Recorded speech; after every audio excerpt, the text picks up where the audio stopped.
The sun rose slowly over the brick buildings of the old Brooklyn neighborhood, casting long shadows across cracked sidewalks that had seen generations come and go. Mr. Walter Jenkins adjusted his well-worn tweed jacket and grabbed his wooden cane from beside his front door. At 78 years old, his morning routine never changed. His bones might creak a bit more each year, but Thursday mornings were sacred. Breakfast at Mabel's Diner was a tradition he kept for nearly 30 years. Mr. Jenkins stepped carefully down his front steps, pausing to nod at Mrs. Chen, who was watering the surprisingly vibrant flowers growing in pots outside her ground-floor apartment. They didn't need many words between them, just the comfortable acknowledgement of neighbors who had watched the seasons change together for decades. "Beautiful morning, isn't it?" he called out, his voice carrying the warm rasp of age and wisdom. "Going for your breakfast, Mr. Jenkins?" Mrs. Chen smiled, continuing her careful watering. "Tell Mabel I'll be by later for her apple pie." The walk was only 3 blocks, but it took him longer these days. Mr. Jenkins didn't mind. He enjoyed watching his neighborhood in the quiet morning hours before the rush of people and noise filled the streets. He remembered when all these buildings were family homes, before the fancy coffee shops appeared and rents tripled. Still, he refused to become one of those old folks who only complained about change. Life moved forward, and so did he. What troubled him weren't the new shops or younger faces. It was the feeling that something in the community fabric had torn. People walked with their eyes glued to phones now. Neighbors didn't always know each other's names. And lately, whispers spread about a group of young men who'd moved into the gray building on Willoughby Street. Mr. Jenkins had seen them hanging around the corner store, smoking and eyeing passers-by with challenging stares. He'd heard about old Mr. Grayson getting pushed around last week, his grocery bags scattered across the sidewalk while those boys laughed.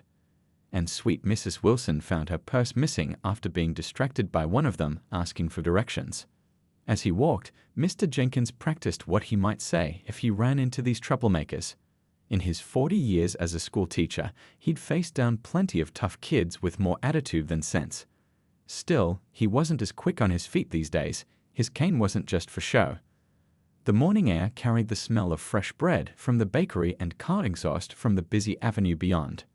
Mr. Jenkins stopped to catch his breath at the corner, leaning slightly on his cane, the one his students had given him when he retired. Hand-carved with their names, it was his most treasured possession besides his wedding ring. He didn't notice the dark figures emerging from between the buildings behind him. Mr. Jenkins was thinking about his friends waiting at the diner, old Tommy with his wild fishing stories, Rita who always saved the crossword puzzle for him, and Ben who'd bring chess pieces in his pocket for their weekly game. What Mr. Jenkins couldn't know was that this Thursday would be different. The 3 young men now following him had been watching his routine for weeks. They knew he lived alone. They figured an old man like him would be an easy target. What none of them knew was that a sleek black Dodge Charger had just pulled up across the street, its engine cutting off as the driver, a man whose face was recognized worldwide, watched everything through dark sunglasses. Mr. Jenkins turned onto Maple Street, just 1 block away from the warm lights of Mabel's Diner. His mouth watered thinking about the blueberry pancakes waiting for him.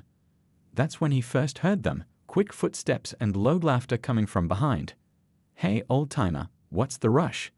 The voice was young, trying to sound tough. Mr. Jenkins turned slowly, his hand gripping his cane a little tighter. 3 young men stood there, spread out across the sidewalk. They couldn't have been older than 20. The tallest one wore a dark hoodie despite the warm morning. Another had a baseball cap turned backward, while the third kept looking up and down the street, tapping his foot like he couldn't stay still. "Good morning, boys," Mr. Jenkins said calmly, the way he used to address troublemakers in his classroom. "I'm just heading to breakfast." "Nice watch you got there," said the one in the baseball cap, stepping closer. "Must be worth something." The watch had been a retirement gift. Nothing fancy, but it meant something to him. "Excuse me," Mr. Jenkins said, turning to continue his walk. "My friends are waiting."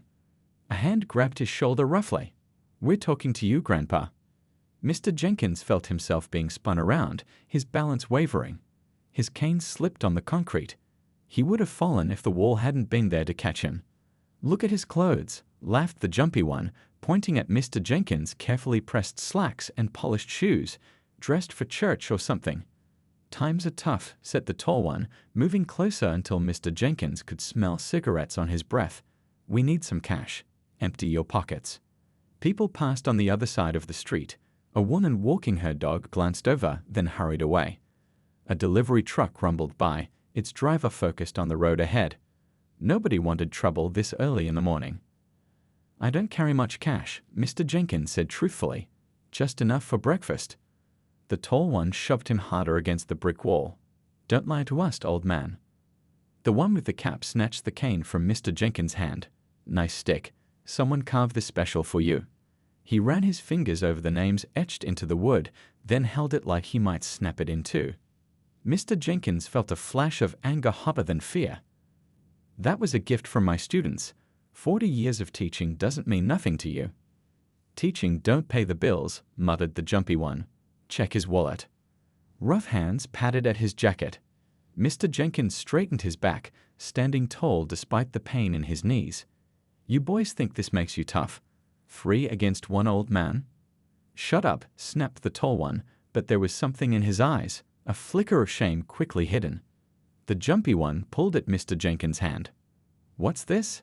Gold wedding band? That'll fetch something nice." Mr. Jenkins pulled his hand back with surprising strength. 53 years I wore this ring. My Evelyn's been gone 7 years now, but I still wear it every day. You're not taking it." "You don't get to decide," the tall one said, stepping even closer, his face inches from Mr. Jenkins. The old teacher didn't flinch. He'd faced down tougher students in his time. There was a day when young men helped their elders cross the street. Not this. His voice was steady, disappointed rather than afraid. For a moment, something like doubt crossed the tall one's face. Then the jumpy one grabbed Mr. Jenkins' wrist, fingers clawing at the gold band. "Stop fighting, old man, all." A car door slammed across the street. The sound cut through the morning air like a gunshot. None of them noticed the broad-shouldered figure crossing the road with purposeful strides. None of them saw the look in his eyes as he took in the scene. The black Dodge Charger had been parked there for nearly 15 minutes. Inside, Vin Diesel checked his phone one last time before putting it away. He'd arrived early for his meeting with the location scout, wanting to get a feel for this neighborhood before seeing it through a camera lens. Movies were like that. Sometimes the real magic happened when you just sat and watched life unfold. He'd picked this spot because it felt real. Not the polished, picture-perfect streets that directors sometimes wanted, but somewhere with history in its bricks and stories in its windows. The kind of place where his character might have grown up tough but fair. Diesel rolled down his window slightly, letting in the morning sounds. A distant siren. Birds arguing over crumbs. The rumble of the subway beneath the streets. He breathed it all in, letting the neighborhood speak to him. This was how he built characters, by feeling the world they moved through. That's when he noticed the old man with the cane. Something about his careful walk, his dignity, reminded Diesel of his own grandfather. The way he nodded to people he passed spoke of someone who belonged here, who had roots deeper than the young saplings planted along the curb. Diesel watched as the old man stopped to catch his breath at the corner. There was a story there, maybe a veteran, a working man who'd given decades to his community.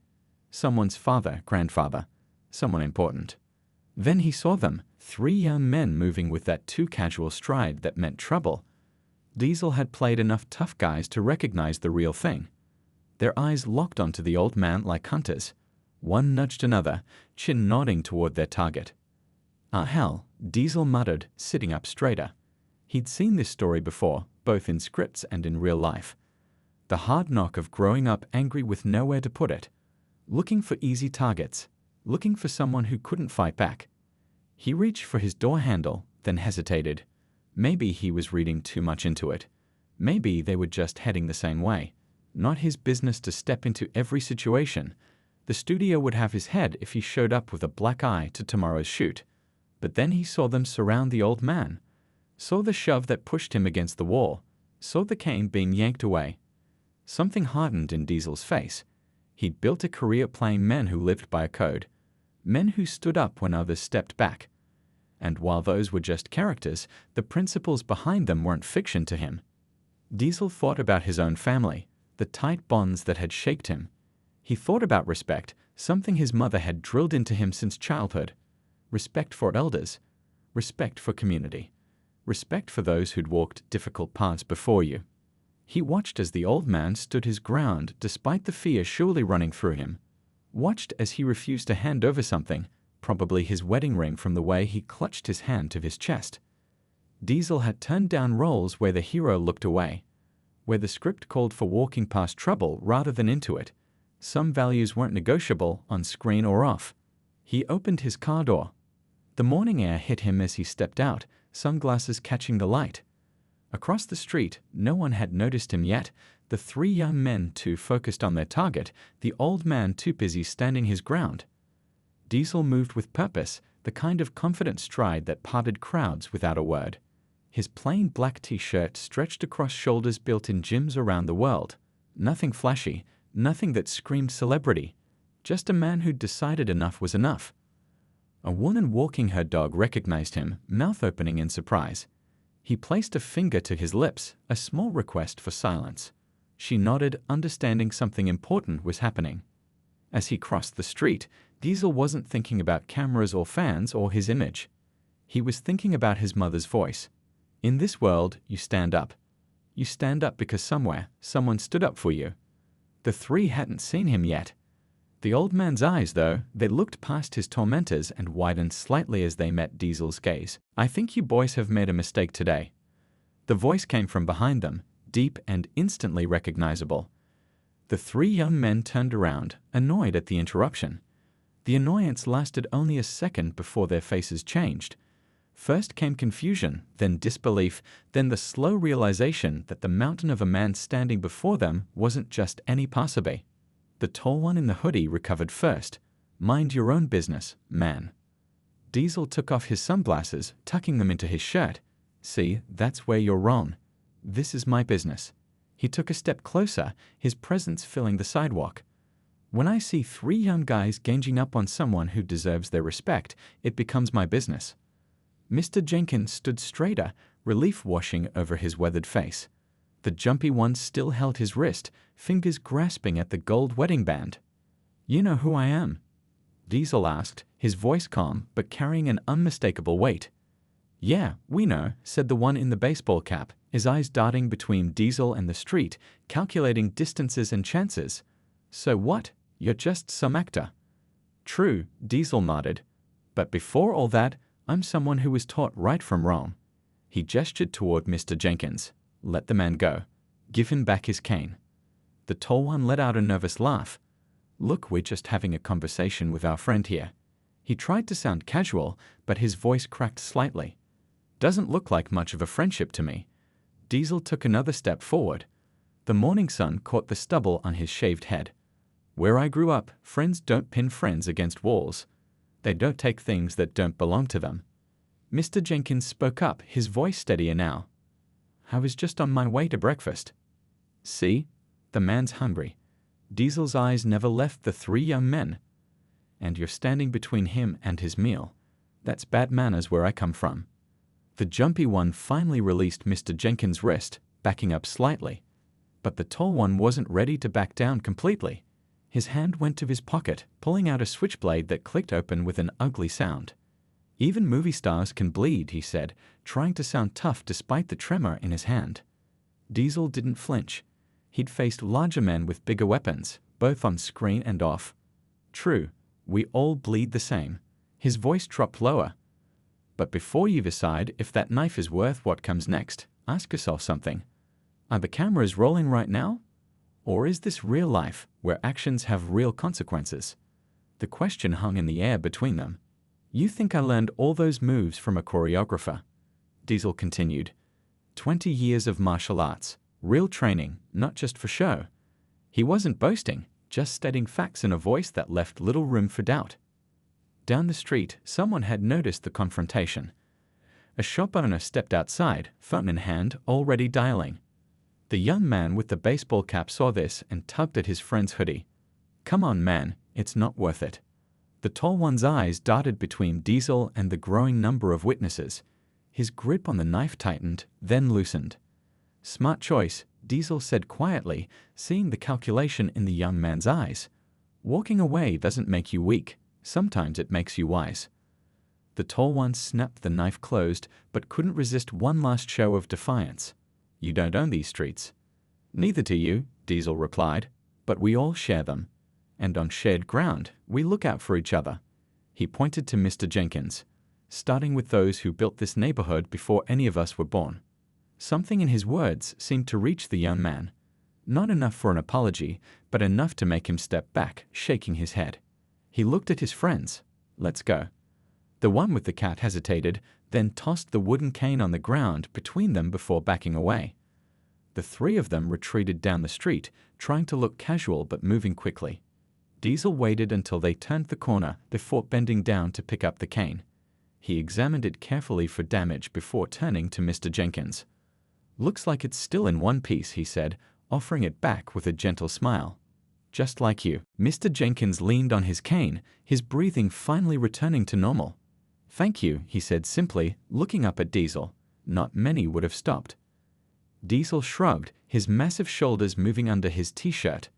"More wood than you think. Just sometimes people need a reminder of who they really are." A police siren wailed in the distance, growing louder. The shop owner who had called 911 approached them cautiously, recognition dawning on his face when he got closer to Diesel. "Is everything okay here?" the man asked, clutching his phone. "I called the cops when I saw those guys hassling you, Mr. Jenkins. Thanks to this gentleman, everything's fine now, Pete," Mr. Jenkins replied, nodding toward Diesel. Pete's eyes widened. "Aren't you?" "Just someone passing through," Diesel cut in with a small smile. "Happened to be in the right place." The police car rounded the corner, slowing as it approached them. A female officer stepped out, hand resting casually near her holster as she assessed the situation. "We got a call about an assault in progress," she said, eyes scanning the three men standing on the sidewalk. Her gaze lingered on Diesel for a moment before turning to Mr. Jenkins. "Are you all right, sir?" "I am now," Mr. Jenkins said. "Three young men tried to take my things. This gentleman intervened." He gestured toward Diesel with his cane. "They went that way, not 5 minutes ago. Tall one had a knife." The officer spoke into her radio, describing the three young men. Another patrol car acknowledged from a few blocks away, saying they'd look out for them. "Would you mind giving me descriptions?" she asked, pulling out a notepad. As Mr. Jenkins described the three would-be thieves, Diesel noticed how the old man's hand shook slightly. The confrontation had taken more out of him than he was letting on. "Mind if we continue this somewhere he can sit down?" Diesel asked the officer. "Maybe that diner down the street?" The officer nodded. "I can follow you there." As they walked slowly toward Mabel's diner, the officer kept glancing at Diesel, clearly recognizing him but maintaining professionalism. Mr. Jenkins led the way, each step measured and careful. "Been coming to this diner every Thursday for years," Mr. Jenkins explained. "My friends will be wondering where I am." Inside the diner, a bell jingled as they entered. The morning crowd looked up, conversations pausing as people recognized first the police uniform, then the famous face beside her. A table of elderly folks in the corner waved to Mr. Jenkins.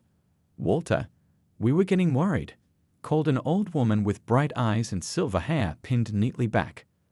"Got held up," Mr. Jenkins said, making his way toward them. "But I made some new friends in the process." The officer took statements at the table while a waitress poured coffee for everyone, her hands shaking slightly as she filled Diesel's cup. The elderly friends kept stealing glances at him, whispering among themselves. 20 minutes later, the officer's radio crackled. Suspects apprehended on Bedford Avenue. All three in custody. A small cheer went up from the table of seniors. The officer smiled as she stood to leave. "We'll need you to come down to the station later to make a formal statement, Mr. Jenkins." "I'll drive him," Diesel offered. After breakfast. Once the officer left, one of Mr. Jenkins' friends leaned forward. "Walter, are you going to introduce us to your famous friend?" Mr. Jenkins smiled. "This is the man who decided 3 against 1 wasn't fair odds this morning." Diesel extended his hand to each of the seniors in turn, learning their names and squeezing their fragile hands gently in his massive grip. "So what really happened?" asked a thin man with thick glasses. "Walter's too modest to tell us the whole story." "Nothing much to tell," Diesel said, stirring sugar into his coffee. Some guys forgot their manners, I reminded them. The elderly woman with bright eyes studied him. Must be nice, having the strength to remind people. Diesel looked at her thoughtfully. Strength isn't always about muscles.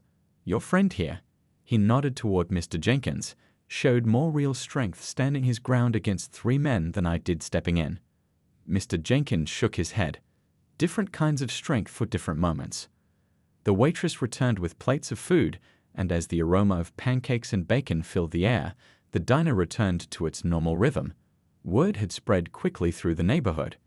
People came in, ordered coffee, and left larger tips than usual, stealing glances at the unlikely pair sharing breakfast. The breakfast crowd at Mabel's diner had thinned by the time Mr. Jenkins and Diesel finished their meal. The waitress had refilled their coffee cups 3 times, hovering nearby with the pot whenever either cup dipped below half full. Mr. Jenkins' friends had left one by one, each stopping to shake Diesel's hand before going, each with a story about their own brushes with trouble back in their younger days. Your pancakes got cold, Mr. Jenkins noted, pointing to Diesel's half-eaten stack. Diesel smiled. Worth it to hear about your teaching days. 40 years with teenagers. That takes more courage than any movie I've made.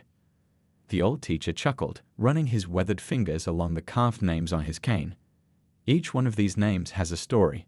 Some rough kids in here, some who came from nothing, but they all had something to give if you looked hard enough. That's rare, Diesel said. Most people don't look past what's on the surface. Can't afford not to in teaching. You've got 30 faces staring at you every day. You either learn to see what's underneath, or you're sunk. Mr. Jenkins took a sip of coffee. That's why I showed your films sometimes. My films. Diesel raised an eyebrow. In class? Mr. Jenkins nodded. Course on modern storytelling.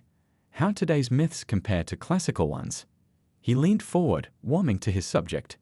Those movies of yours, car chases and explosions aside, they're about family, loyalty, standing up for something bigger than yourself. Same themes as ancient Greek heroes, just with better special effects. Diesel laughed, a deep rumble that turned heads at nearby tables.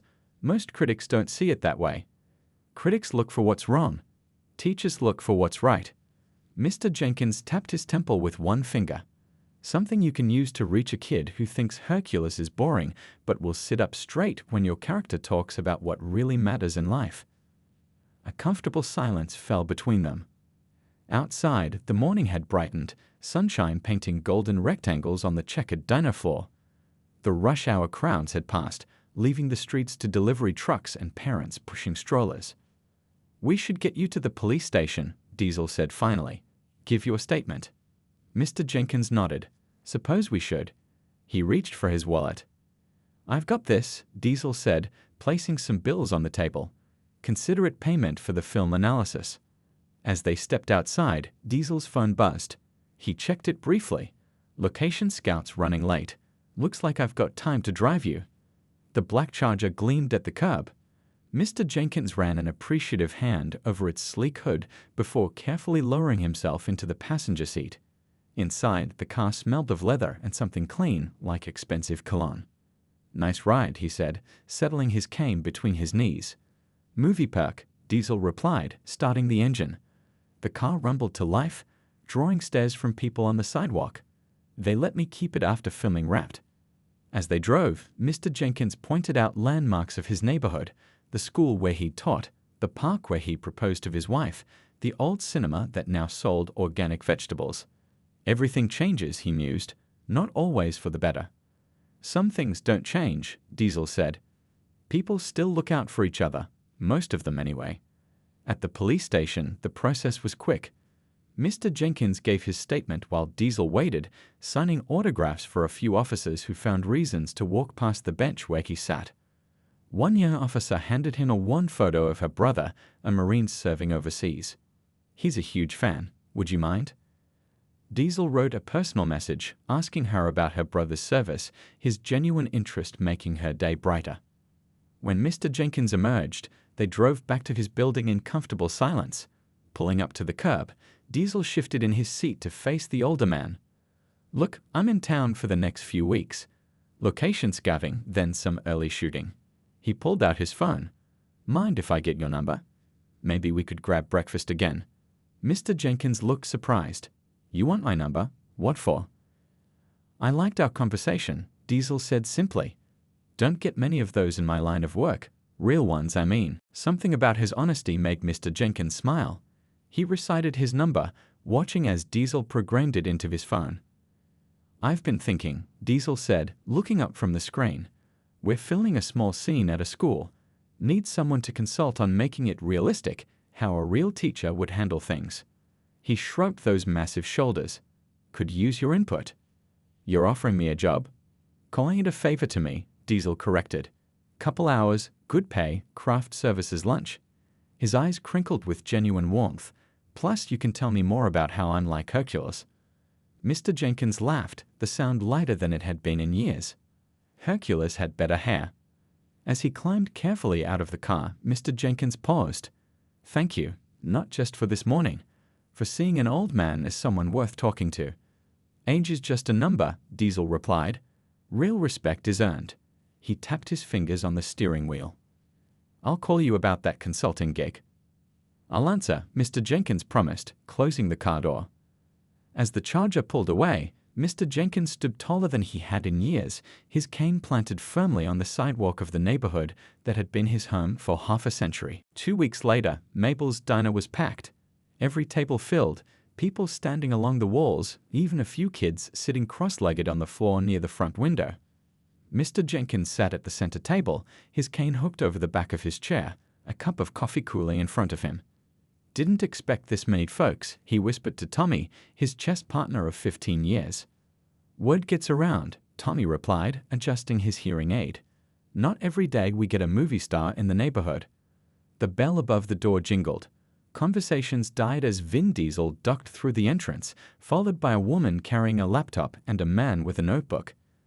Diesel spotted Mr. Jenkins and smiled, making his way through the crowd with gentle excuse-me's and handshakes for those who reached out. Hope you don't mind the company, Diesel said, pulling out a chair beside Mr. Jenkins. My production team wanted to meet you. For the next hour, the diner buzzed with excitement as Diesel explained his new project, an initiative to establish neighborhood safety programs specifically designed to protect elderly residents. The woman with the laptop turned out to be his producer, while the man with the notebook was from a local community foundation. After what happened, Diesel explained to the crowd, I started thinking about my own grandfather, how he would have handled himself in that situation. He looked at Mr. Jenkins. Not everyone has someone show up at the right moment. The man from the foundation stood up. Mr. Diesel has offered seed money, but we need local people who know the neighborhood, who understand what's really needed. That's where you come in, Diesel added, looking around the room. Especially you, he said, nodding to Mr. Jenkins. The old teacher straightened in his chair. Me. Who better? Diesel said. You've lived here 50 years. You know everyone. You taught half the parents in this neighborhood. He leaned forward. And you stood up when most people would have given in. By the time coffee cups needed refilling, the framework of the program was taking shape. Monthly meetings at the community center. A buddy system for grocery shopping and doctor visits. Young people from the high school earning community service hours by escorting older residents. A phone tree for emergencies. Tommy raised his hand. What about those young fellows who caused all this trouble? What happens to them? Diesel nodded, acknowledging the important question. I visited them yesterday at the detention center. A murmur ran through the crowd. They're facing charges, Diesel continued. But they're also young, made bad choices. I talked with the judge about a community service option. He looked around the room. Sometimes people just need a second chance to find a better path. Mr. Jenkins tapped his cane on the floor. In 40 years of teaching, I found most troublemakers are just looking for somewhere to belong. Something meaningful to do. After the meeting broke up, Mr. Jenkins followed Diesel to his car. You really went to see those boys? He asked. Diesel nodded, leaning against the Charger's hood. The tall one, his name's Ray. His grandmother raised him after his mom died. She's working 2 jobs now, can barely keep up with the rent since they raised it last year. What did you tell him? That he had 2 paths in front of him. One leads to more trouble. The other's harder but leads somewhere worth going. Diesel shrugged. Tolkien might check in next month, see which path he picked. The afternoon sun cast long shadows across the street as children played in the distance, their shouts carrying on the spring air. "You didn't have to do all this," Mr. Jenkins said. "Most people would have helped that morning and gone on with their lives." "Most people aren't raised the way I was," Diesel replied. "My mother taught me that real strength shows in how you treat others, especially those society overlooks." He tapped his chest. "Family isn't just blood. It's community. It's looking out for each other." 3 months later, the neighborhood had changed. Not in ways visitors would notice immediately. The same brick buildings lined the streets, the same trees cast dappled shadows on the sidewalks. But Mr. Jenkins saw the differences clearly as he walked to the diner each Thursday. Neighbors nodded to each other again. Young men who once loitered on corners now helped elderly residents carry groceries. The community center stayed open later, offering programs that gave teenagers somewhere to go besides the streets. And sometimes, when schedules allowed, a black Charger would park outside Mabel's diner. Inside, at the corner table, Mr. Jenkins and Vin Diesel would share breakfast, swapping stories, and building a friendship that bridged generations. Ray, the tall young man who had once held a knife, now worked part-time at the community center. He'd chosen his path, just as Mr. Jenkins had once predicted he might, if given the chance. "It takes a village," Mr. Jenkins often said during the monthly safety meetings he now led, his cane tapping for emphasis. "And everyone in that village matters, the young, the old, and those just passing through who stopped long enough to make a difference." When Diesel's movie finally premiered months later, a special screening was held at the neighborhood's renovated theater. In the credits, between the stunt coordinator and the costume designer, a simple line appeared: "Special thanks to Walter Jenkins, who taught us all what real strength looks like."